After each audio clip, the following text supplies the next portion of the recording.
Welcome to this online interview by Project Cargo Weekly. Our very special guest of honor today is Mr. Renaud Stiers.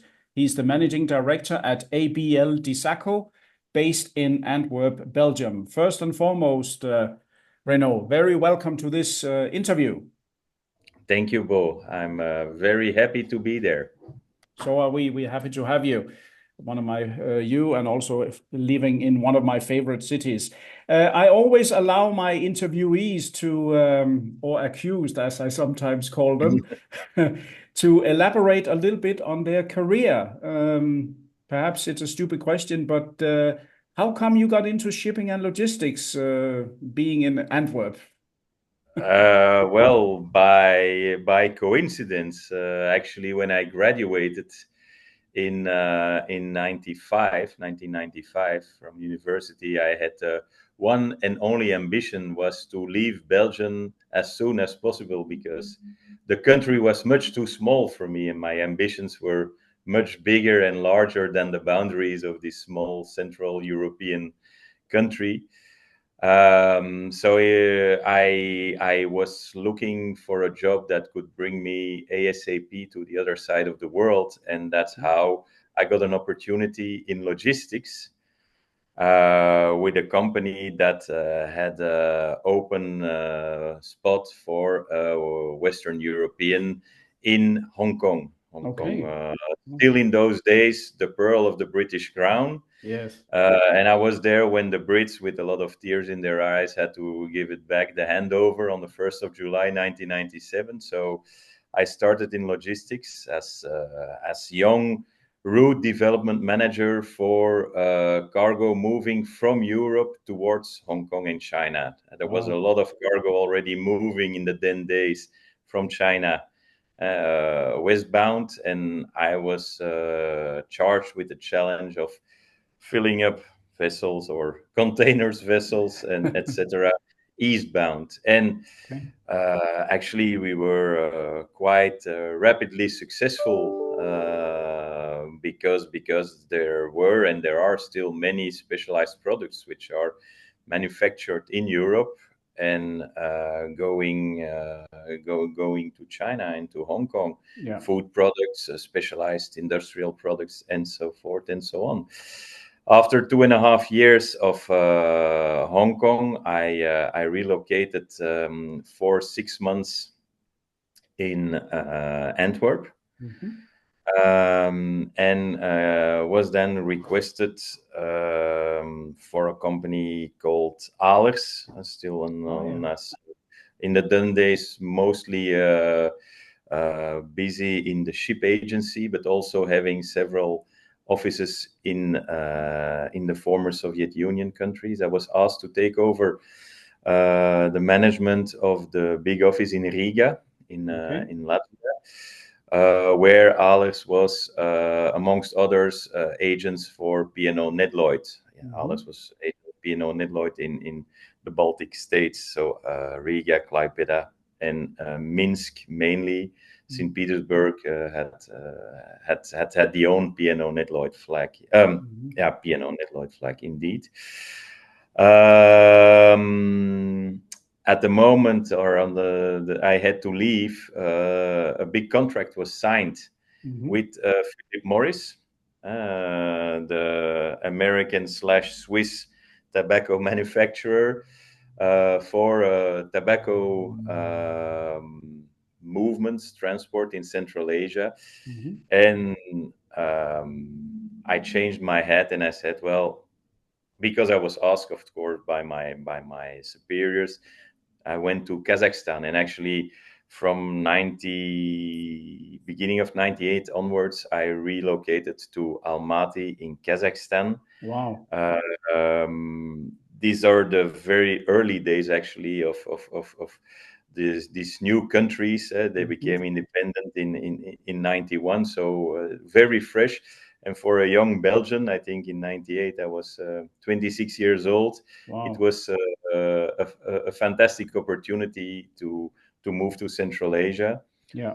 Kazakhstan in the first place. I opened up offices in Uzbekistan was existing, but I opened up offices also in Kyrgyzstan, in Bishkek, and Okay. actually I became responsible for all Central Asian region Wow. for the offices over there.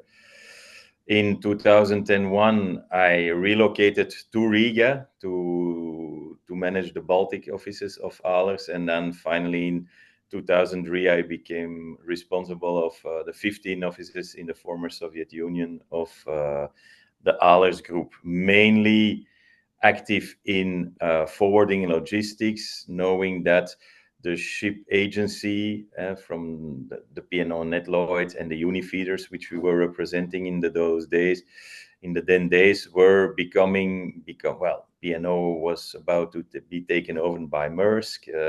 Yeah. Unifeeder as independent container carrier from Denmark. You probably, Of most course, I know probably, them very well. Yeah.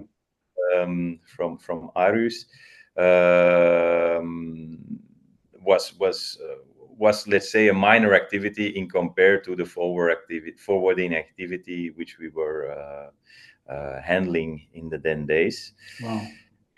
In 2005, I got a fantastic opportunity from Panalpina Oil and Gas, Pan Projects actually, to go and manage their um, oil and gas project on the island of Sakhalin, which is the island Wow. north of Japan. Wow. So Yes.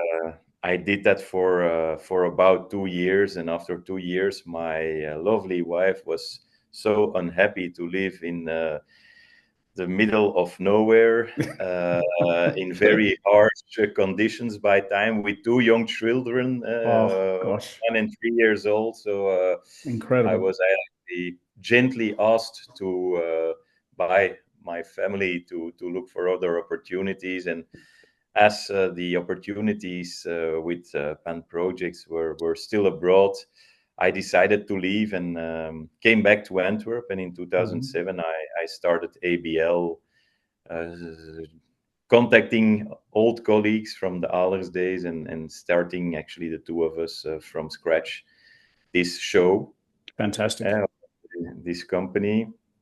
Fantastic. Um, and If I may quickly just by all means, insert here, it's seldom I've met anyone having been to Sakhalin, let alone Kyrgyzstan. So I must say I'm very impressed, and I think our viewers will be as well. Uh, when you are asked gently to leave, I understand the meaning of gently, right? So yeah. you had to leave. Well, let's say that I had to make a choice between my professional Yeah, ambitions sure, and my family, and actually the choice was quickly made. sure, And of course. because of course professionally Sakhalin was an enormously rich experience, Yeah, and we were managing to oil one offshore oil rig, one onshore oil rig in the north of the island. The challenges were non-stop, but yeah, of course um, the human being is a social animal, and yeah. I could not only live by myself there, so I had to No, make a reasonable choice, and I never regretted that choice because I came back with a bag full of fantastic experience, with a bag full of knowledge, yeah, and that knowledge was came very handy and useful to me when we started, because our USP, our selling proposal to the clients from the beginning was the logistics to and from, but mostly to countries of the former Soviet Union, and we could render that service thanks to the very large amount of very valuable contacts we had made in that part of the world. Exactly. Now, but you can only do by face to face, and this is better than money in the bank, as they say. So leading forward to ABL. ABL was then your own company. Tell our viewers about the name as such, ABL Dissaco. It sounds like it's two companies, or?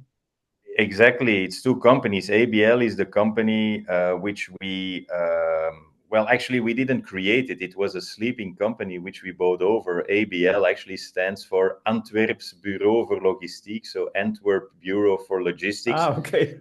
What's in the name? We didn't choose the name, but okay, Right. we like the Okay. acronym. And alphabetically, we're always on top of the list. So AB, and then ABC beats us, but ABL, we're quite on top of the list. So we kept the name, and in 2015, ABL acquired a like-minded, smaller 7-8 people forwarder in Antwerp, to be able to enlarge actually our scope of services towards our clients, because our USP from the beginning was Eastern Europe, countries of former Soviet Union, but we didn't want to be pinned all our lives with that etiquette, so to say, and we wanted to be able to enlarge towards our existing clientele, our scope, and buying over a forwarder specialized in projects and other logistics, of course, but with a more with a bigger focus on North America, for instance, was facilitating for us the change in our commercial approach towards clients, saying, well, we have now the colleagues who also are specialized on logistics to the Joost, rather than to say, well, we can do everything because we are specialists in everything. Nobody is a specialist in everything. That's right. I don't believe that. No. So this was for us a big step forward, because we doubled in personnel. We were more or less 20. Still today we're 20 people here in Antwerp. All right. And mostly focusing on project logistics, but as everybody knows, every big project is accompanied by a big number of smaller accessory spares, which have to be sent by container or by air or in LCL. So project logistics. I understand. So basically, headquartered in Antwerp, around 20 people in Antwerp. Do you maintain offices in Central Asia to date? Yeah, definitely. We have our own office in Bishkek in Kyrgyzstan. Okay. And why in Bishkek in Kyrgyzstan and not, for instance, in Almaty or in Akta or in Atyrau or in Tashkent?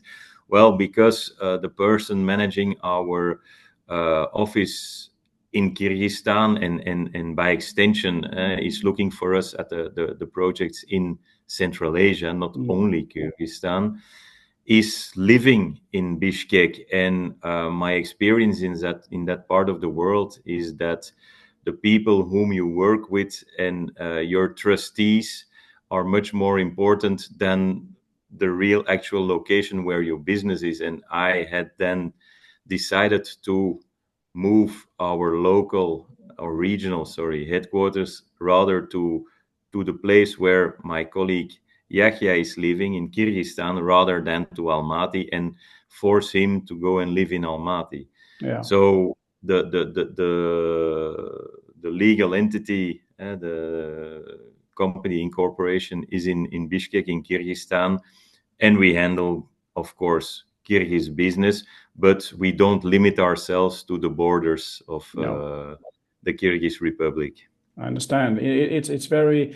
It's not what you know, it's who you know, and particularly, as you said, well, in that part of the world more so, but I suppose generally everywhere it's important to have the right contacts on the ground. No, the right people and the trustworthy people. It's very important. Certainly, well, everywhere in the world, but certainly also in remote areas where you don't jump on a plane and you arrive 3 hours later Exactly. Yeah. to settle How a how how, discussion. how do you go about doing transportation into Central Asia now? What are the main routes? It looks like a big railway network there behind you, but Yeah. tell our viewers just briefly, how do you get cargo into Central Asia now? Well, it's Kyrgyzstan, like Uzbekistan, is one of the very few countries which are double landlocked, which means that you need to cross at least two borders to arrive to a sea or a lake. Mm. Um, how do we get there? Well, by rail. Still the former Soviet rail tracks, Yeah. which allows us to reach Kyrgyzstan through, for instance, China, if you come from Asia, or through the Baltic countries if you come from Northern Europe. Yeah. Don't have to forget then that you have to cross Russia nowadays, which not everybody is agreeing with, No. or via the southern gateways, Turkey uh, or Georgia, or even Iran. Actually, there are several options nowadays. There is also an option via Pakistan. Hmm. But let's say that this involves transiting via Afghanistan and is not really, let's say, there are better alternatives. I'll Yes. put Yes. it like that. So the southern route, it's not only talking, it does work. I mean, Turkey, Georgia, that way Yeah, to, absolutely. Yeah, that yeah. that means avoiding Russia territory completely in this case. It is what we are doing on daily basis, Okay. and of course it is more time consuming and it is more costly than to move in the past via Russia. But these are the conditions of the market. You don't have to forget that you have to cross the Caspian Sea. Yeah. If you don't cross the Caspian Sea, you have to go through Iran. Not everybody is in favor of that. No. It works. I mean, we know it works, but insurance wise, Yeah. not many people would favor this solution. No. And the Caspian Sea can be very rough. And in last winter, we have been waiting 14 days for vessels to be able to take a cargo again to move through the Caspian Sea from Baku to Kazakhstan. So. And once you're in Kazakhstan, you still have to cross a big part of western and southwestern Kazakhstan to reach Kyrgyzstan. Yes. There is Eh, also a route via Turkmenistan, but that's more costly. If yeah. you move via Turkmenbashi, Okay. it's more costly. It's really interesting. It's an area. First of all, I've never been in Central Asia. It's my fault. I've taken the Trans-Siberian a couple of times, but that was either via Mongolia or via China Mm. to through Russia. Never Central Asia. But I do believe I've missed out on something there. What how do you feel the market for you? It is a niche market, so to speak. Even you cover more than one country.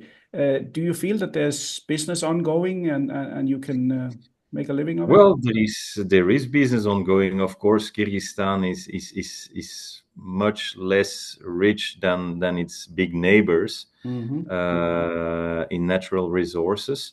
But yeah, I mean, we move quite some industrial cargo for the agro industry. We move cargo for the mining industry. Kyrgyzstan has quite some gold mines. The Canadians of Cameco are Yeah. active in Kyrgyzstan. Okay, it is nowhere to compare with the big neighbors, but still, these are small markets, but with a potential for growth. Since the situation and the war between Russia and Ukraine, a lot of Russians moved to Kyrgyzstan, for instance, Okay. to young Russians who wanted to escape some obligations, Yeah, some of state course. No obligation, wonder. and of course they bring with them a lot of knowledge. They bring with them also money. So what is happening nowadays is in these countries is that of course there is quite some inflation, but on the other hand, we start to see also some Okay. investments coming out of this. Um, Not every story is always bad. Of course, for the moment, the people have to keep the pace with their shopping wallet becoming more expensive. Mm. But I think that once the situation settles a bit, this will be to their benefit. It's well, what you mentioned about not everything is bad. I do agree with you, and sometimes I nip myself in the arm trying to avoid reading the news media. It just seems to be everything only negative news sells. Yeah, Nobody wants to hear a positive story. it's clear. I mean, Yeah. it's always polarized. It's you have bad and you have white and black. You have bad and good. I mean, Yes, and we all exactly. know that the truth is maybe gray. It's not always white or black No, no, or no, and bad or good. I think the Western media for sure is not always fair or whatever. They also have one side of the story all the time. So, yeah, yeah, Yeah, but bad news sells. Like you that's said, it. the bad news sells. So, Exactly. unfortunately, We want to see the latest scandal. We don't want to hear that they are madly in love and happy.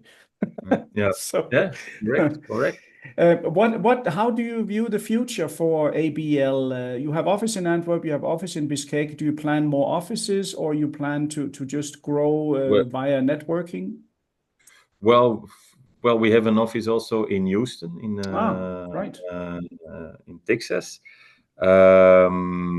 because we are quite active also on the North American project market. Oh, yes. We have some clients also in the agro industry and Mhm. in the Medicare, which are very active in the United States. So I think that for companies like ours, SME type of companies, independent forwarders, as long as we are able to deliver services, because Yeah. that's our added value, there will be a place for us in the market. Yeah, Um, I agree fully, and I really applaud. I was a freight forwarder by trade myself, and to see some of the big ship owners trying to be the jack of all trades, and now you can do everything with us, and you end up in a big hole in a call center in Mumbai or somewhere, and you're a small keg in the machine. I mean, I think there will always be room for on as long as we provide good service, there will always Absolutely. be room for us,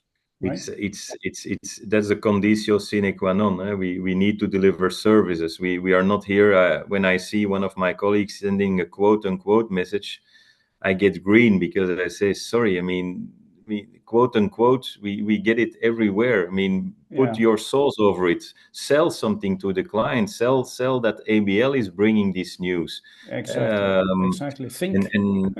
and for us, a network of independent forwarders is of paramount importance because we need to fight the Bertling or the Kuehne and the Schenkers of this world, Yeah. and we need a global reach, and Yeah. we're also in a network. I mean, because we look for the best agents possible. We are not in this network to get cargo and No. to live on others' cargo. That's not the path forward. That's not the business model we believe in. We control the cargo and we want to share it as much as possible with our professional colleagues. Yeah. No, it's very clear. I'm very happy to to hear these words from you. It really is something that interests me.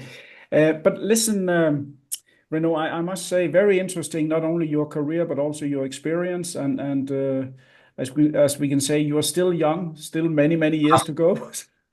Yeah, absolutely, absolutely. So, So are you. oh, thank you, thank you. Yeah, I think let's not talk age here because we are recording. We do that when I've stopped the Oh, recording.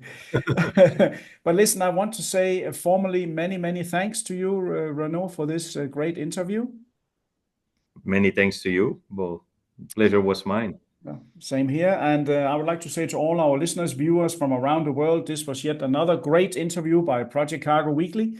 Our special guest of honor today has been Mr. Renaud Stiers. He's the managing director at ABL Dissaco, based in Antwerp, Belgium, and with a fantastic career in Central Asia and the Far East. He is really the man to go to when talking about these landlocked countries. For me, thank you very much. And for Project Cargo Weekly, stay tuned for more interviews in the near future. Thank you.